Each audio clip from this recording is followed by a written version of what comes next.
GPC Bikaner से प्रशांत जोशी आपका स्वागत करता हूं।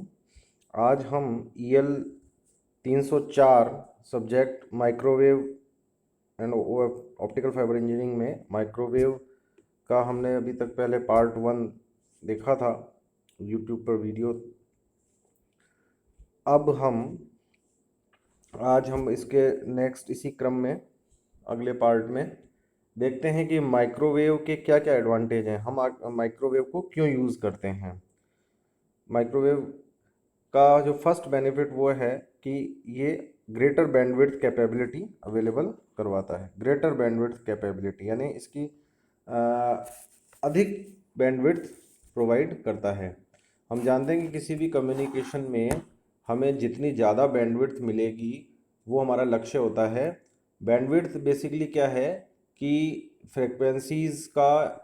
फ्रिक्वेंसीज़ जो हैं उनका एक समूह है, स्पेक्ट्रम में एक समूह है। तो जितना ज़्यादा बैंडविड्थ होगी उतने ज़्यादा हम उसमें चैनल क्रिएट कर पाएंगे और उतने ही अधिक से अधिक यूज़र उसमें आपस में कम्युनिकेशन कर पाएंगे। हमने देखा कि जैसे कॉपर वायर है तो उसकी बैंडविड्थ हमें कम मिलती है उस पर, तो उसमें हम कम यूज़र्स बात कर सकते हैं यानी कि कम्युनिकेशन कर सकते हैं। जबकि जो सबसे ज़्यादा बैंडविड्थ जो है ऑप्टिकल फाइबर पे हमें मिलती है। तो ऑप्टिकल फाइबर केबल्स जो हैं वो हज़ारों जो कॉपर वायर्स हैं उनके इक्वलेंट बैंडविड्थ प्रोवाइड कर सकती हैं। जबकि माइक्रोवेव है वो इन दोनों के बीच में है, यानी कि ये कॉपर वायर से अधिक भी प्रोवाइड कर सकती है, लेकिन ये ऑप्टिकल फाइबर से निश्चित रूप से कम बैंडविड्थ प्रोवाइड करती हैं। इसलिए माइक्रोवेव चूँकि वायरलेस कम्युनिकेशन है, किसी तरह का केबल कटने का कोई ख़तरा नहीं होता, जबकि ऑप्टिकल फाइबर में केबल कटने का ख़तरा होता है। और भी कई उसमें ऑप्टिकल फाइबर में हमें असुविधाएं हो सकती हैं।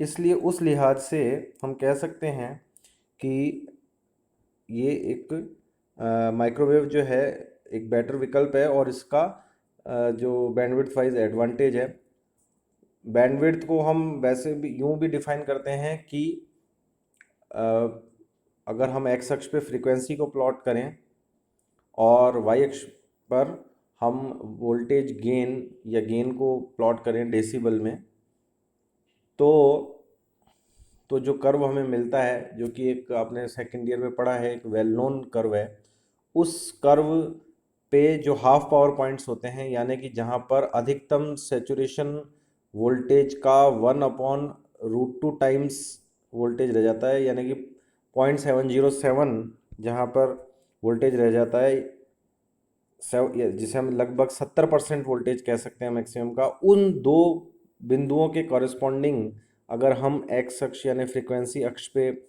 परपेंडिकुलर डालें तो उनके बीच की जो गैप होता है, जो डिस्टेंस होता है, उसे हम बैंडविड्थ कहते हैं। तो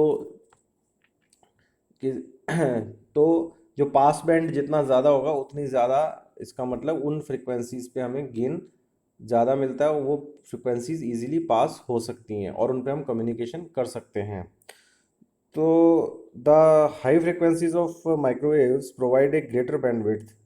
for example when we use an AM radio signal with a carrier frequency, मान लीजिए कि 1000 किलोहर्ट्ज़ की कैरियर है, तो if audio information of 40 kilohertz, मान लीजिए 40 किलोहर्ट्ज़ की उसमें ऑडियो इन्फॉर्मेशन है, तो वो कैरियर का कितना परसेंट ऑक्यूपाई कर रही है?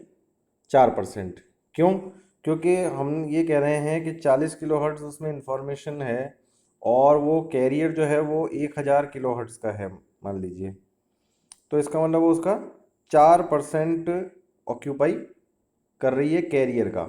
जबकि माइक्रोवेव कैरियर अगर जो है वो 10 गीगाहर्ट्ज़ का होता है मान लीजिए, तो 10 गीगाहर्ट्ज़ का माइक्रोवेव कैरियर आप यूज़ कर रहे हैं, वो 400 मेगाहर्ट्ज़ प्रोवाइड करेगा। अगर उसकी 4% भी अगर अपन बैंडविड्थ लेके चलें तो वो कितनी हो जाती है? 10 गीगाहर्ट्ज़ का 4% तो 400 मेगाहर्ट्ज़ होता है। जबकि 1000 किलोहर्ट्ज़ का 4% कितना था? केवल 40 किलोहर्ट्ज़ था। तो यानी कि परसेंटेज तो दोनों ही केसेस में सेम है, लेकिन एब्सोल्यूट वैल्यू जो है, मैग्नीट्यूड है, वो हमें माइक्रोवेव के केस में बैंडविड्थ का मैग्नीट्यूड ज़्यादा मिल रहा है, 400 मेगाहर्ट्ज का मिल रहा है। तो ये एक एग्जांपल है। Now, while we use 10 gigahertz microwave signal with a 10% bandwidth, then bandwidth of 1 gigahertz, we can achieve up to 1 gigahertz also. That will allow transfer of more information, such as you can say shortwave radio and broadcast televisions, telephone calls, और भी कई इसके हम application कर सकते हैं। दूसरा क्या लाभ है, एडवांटेज क्या है माइक्रोवेव का, कि इम्प्रूव डायरेक्टिव प्रॉपर्टीज़ होती हैं इसमें, इम्प्रूव डायरेक्टिव प्रॉपर्टीज़। तो डायरेक्टिव का मतलब क्या होता है, दिशात्मक, यानी कि जो माइक्रोवेव रेज हैं वो एकदम सीधी रेखा में और एक पर्टिकुलर दिशा में फोकस्ड होकर के चलती हैं, ये इसका गुणधर्म होता है। जो तो अब चूंकि दिशात्मकता ज़्यादा है, दिशात्मकता क्यों ज़्यादा होती है, क्योंकि जो फ्रीक्वेंसी है वो डायरेक्टिविटी के प्रोपोर्शनल होती है, और डायरेक्टिविटी जो है वो बीम विड्थ के इन्वर्सली प्रोपोर्शनल होती है। फ्रीक्वेंसी और डायरेक्टिविटी जो है वो इसलिए इलेक्ट्रिकल साइज के प्रोपोर्शनल होती हैं, जबकि जो इलेक्ट्रिकल साइज है वो बीम विड्थ के इन्वर्सली प्रोपोर्शनल होती है। और इलेक्ट्रिकल साइज जो है वो किसके प्रोपोर्शनल होती है, गेन के, यानी कि गेन जितना ज़्यादा जितनी ज़्यादा आपका फ्रीक्वेंसी होगी उतनी ज़्यादा दिशात्मकता होगी और उतना ही ज़्यादा गेन होगा और उतनी ज़्यादा इलेक्ट्रिकल साइज होगी, लेकिन बीम विड्थ जो है वो व्युत्क्रमानुपाती होने के कारण कम होगी। सो रिलेटिव टू EHF और UV, हम ये जैसे देखें, इसको हम एक्सट्रीमली हाई फ्रिक्वेंसी और अल्ट्रावायलेट के रेफरेंस में समझ सकते हैं। तो एक जो कंक्लूजन निकल के आता है कि जो बीम विड्थ है वो इलेक्ट्रिकल साइज के इन्वर्सली प्रोपोर्शनल होती है। तो इसी कारण से क्या होता है कि आपके जैसे डायरेक्ट ब्रॉडकास्टिंग सिस्टम्स जो होते हैं, जैसे कि आपका DTH है, उसमें स्मॉलर बीम विड्थ होती हैं, एकदम शार्प बीम विड्थ होती हैं, और इसकी वजह से हमें हाई गेन एंटीना हम बना पाते हैं। सो ये हमारा एक एडवांटेज है। उसके बाद में हमारा आता है relatively low cost. Now these have low construction and due to such as wire, these are less costly as compared to wireline technologies, landline, and it does not require any physical cable, किसी तरह की भौतिक cable की ज़रूरत नहीं होती, या आपको अटेन्यूएशन के जो महंगे इक्विपमेंट्स हैं उनकी आवश्यकता नहीं होती, और जो मेन सिग्नल स्ट्रेंथ है ड्यूरिंग ट्रांसमिशन वो भी हमें इसके केस में अच्छी मिलती है। तो रिलेटिव लो कॉस्ट है। उसके बाद हमारा चौथा लाभ क्या है माइक्रोवेव का, फेडिंग इफेक्ट। तो फेडिंग इफेक्ट को हम अपने एडवांटेज पर कैसे यूज़ कर सकते हैं, कि एक तो ये लेस होता है इसमें फेडिंग इफेक्ट। क्यों होता है लेस, क्योंकि इसमें लाइन ऑफ साइट कम्युनिकेशन होता है, LOS।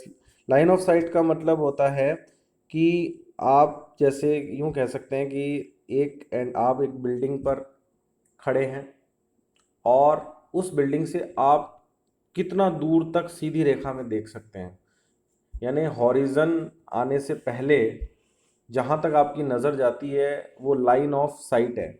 आप स्ट्रेट वे में कितना दूर तक देख सकते हैं निर्बाध रूप से।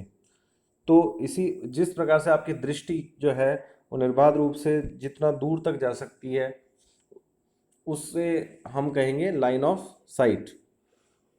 तो वो लाइन ऑफ साइट कम्युनिकेशन होने के कारण इसमें फेडिंग इफेक्ट कम होता है। जब फ्रीक्वेंसी बढ़ती है तो क्या होगा कि रिसेप्शन जो है वो और ज़्यादा क्लियर और स्पष्ट होगा।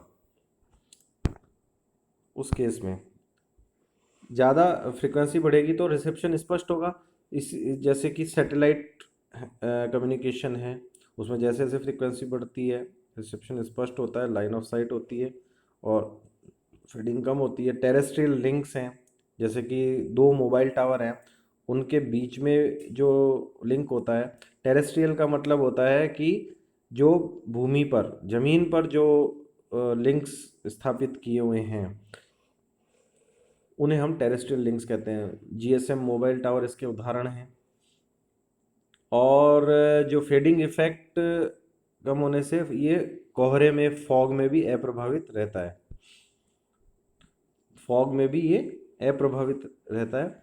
और इफेक्ट ऑफ, उसके बाद हमारा एक और एडवांटेज क्या है कि आयनोस्फीयर का प्रभाव इस पे जब लो फ्रिक्वेंसीज जब डायरेक्ट की जाती हैं ऊपर की तरफ, यानी कि फॉर एग्जांपल स्काई की तरफ जब हम लो फ्रिक्वेंसीज को लॉन्च करते हैं, डायरेक्ट करते हैं, तो उन्हें जो है बहुत ही अच्छे खासे रिफ्लेक्शन का सामना करना पड़ता है। किसकी वजह से? आयनोस्फीयर की वजह से। आयन मंडल के कारण उन अपवर्ड लॉन्च की गई लो फ्रिक्वेंसीज को परावर्तन का सामना करना पड़ता है। तो जबकि माइक्रोवेव जो होती हैं वो आयन मंडल से पास थ्रू हो जाती हैं, यानी कि माइक्रोवेव का जो है आयन मंडल से परावर्तन उनकी तुलना में बहुत कम होता है, नगण्य होता है। तो इसलिए भी ये एडवांटेज है माइक्रोवेव को यूज़ करना लो फ्रिक्वेंसी की तुलना में। फिर छठा है हमारा इसका बेनिफिट कि ये एल ओ एस है ही, लाइन ऑफ साइट होने के कारण माइक्रोवेव आयन मंडल द्वारा जो है वो बेंट नहीं होती हैं, मुड़ती नहीं है।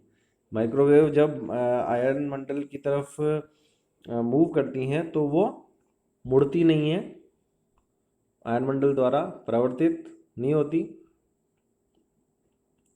और इस सातवां जो इसका बेनिफिट है कि मिनिमम स्काई नॉइज़ का सामना करना पड़ता है माइक्रोवेव को। स्काई नॉइज़ क्या होता है? ये जो स्काई नॉइज़ होता है वो 10 से 300 मेगाहर्ट्ज़ को ही अधिकतर प्रभावित करता है। ये एक जो है प्राकृतिक नॉइज़ है। कॉस्मिक नॉइज़ जिस प्रकार से होता है उसी प्रकार से इस स्काई नॉइज़ की ये प्रकृति है, ये नेचर है कि ये 10 से 300 मेगाहर्ट्ज़ को प्रभावित करता है, जबकि 1 से 10 गीगाहर्ट्ज़ जो कि हमारी माइक्रोवेव की जो रेंज है उसको न्यूनतम नगण्य प्रभावित करता है।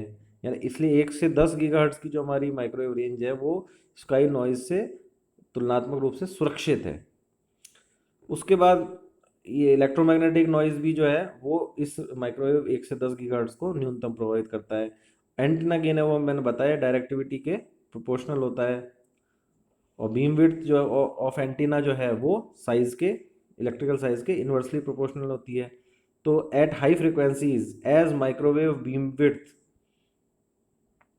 जैसे कि हाई फ्रिक्वेंसी है माइक्रोवेव पर, उस पर बीम विड्थ बहुत कम हो जाती है जिससे फोकस्ड हो जाती है। और इससे क्या है कि डिटेक्टर की जो पॉइंटिंग एक्यूरेसी है वो आपके पॉइंटिंग जो एक्यूरेसी है वो कम होती है। और उसके बाद में हमारा नेक्स्ट बेनिफिट क्या है माइक्रोवेव का कि इसमें राडार क्रॉस सेक्शन, तो target reflection of electromagnetic waves. तो लो फ्रिक्वेंसी जो है, कम फ्रिक्वेंसी जो है वो के अधिक लेमडा वाले राडार, यानी राडार लेमडा अधिक टारगेट्स अधिक एनर्जी को रिफ्लेक्ट करते हैं। यानी जिनकी लेमडा अधिक होगी, अधिक लेमडा वाले, यानी कि कम फ्रीक्वेंसी वाले जो राडार होते हैं, राडार टारगेट्स होते हैं, वो अधिक ऊर्जा को परावर्तित करते हैं। अतः हाई फ्रीक्वेंसी जो है वो जो है वो नेचुरली प्रेफर की जाएगी, हाई फ्रीक्वेंसी को जो है वो पसंद किया जाएगा। क्यों? क्योंकि उनकी लेमडा कम होगी। तो वो क्या है कि कम एनर्जी को रिफ्लेक्ट करेंगे रडार टारगेट्स। और मिलीमीटर वेव्स पर जो है वेवलेंथ रेन ड्रॉप्स की साइज के तुल्य, लगभग उसके कंपैरेबल हो जाती है। तो उस वक्त मिलीमीटर वेव्स पर वेवलेंथ रेन ड्रॉप जो वर्षा की बूंदें हैं उनकी साइज के कंपैरेबल हो जाने से अटेन्यूएशन होने लगता है। तो इस प्रकार से हम देखते हैं कि इसके कई बेनिफिट हैं माइक्रोवेव के। अच्छा, माइक्रोवेव के कुछ डिसएडवांटेज यानी हानियाँ भी हैं। क्या है कि लाइन ऑफ साइट लाभ होने के साथ साथ हानि का भी कार्य करता है। क्यों? क्योंकि जो सॉलिड ऑब्स्टेकल्स है, जैसे पहाड़ है, बिल्डिंग है, बड़े पेड़ हैं, वो संचरण को ब्लॉक कर देते हैं। वो माइक्रोवेव के संचरण को ब्लॉक करते हैं। इस कारण से एलओएस लाभदायक भी है, तो साथ ही इसकी हानि भी है। दूसरा, इसका जो आपका हानि है, जो सीमा है, वो है ईएमआई इंटरफेरेंस, यानी कि इलेक्ट्रोमैग्नेटिक इंटरफेरेंस। ईएमआई इंटरफेरेंस है तो जो मोटर्स हैं, पावर ग्रिड है, विंड मशीन, विंड टरबाइंस हैं, टीवी स्टेशन हैं, जीएसएम टावर हैं, ये सब क्या करते हैं कि स्कैटरिंग कॉज करते हैं। जो है स्कैटरिंग यानी प्रकीर्णन को उत्पन्न करते हैं, और डिफ्रैक्शन भी करते हैं, विवर्तन भी ये उत्पन्न करते हैं। इसी प्रकार का ईएमआई जो है वो स्नो और मॉइस्चर के कारण भी होता है। और तीसरा इसका हानि क्या है कि इसमें माइक्रोवेव में हमें रिपीटर्स की आवश्यकता पड़ती है। We need repeaters. हमें क्या है कि हर थोड़ी थोड़ी दूर पर उसके रिपीटर टावर लगाने पड़ते हैं ताकि लाइन ऑफ साइट मिलती रहे। तो इस प्रकार से ये इसके डिसएडवांटेज हैं। तो आशा है आज आपने माइक्रोवेव के एडवांटेज और डिसएडवांटेज को समझा। धन्यवाद।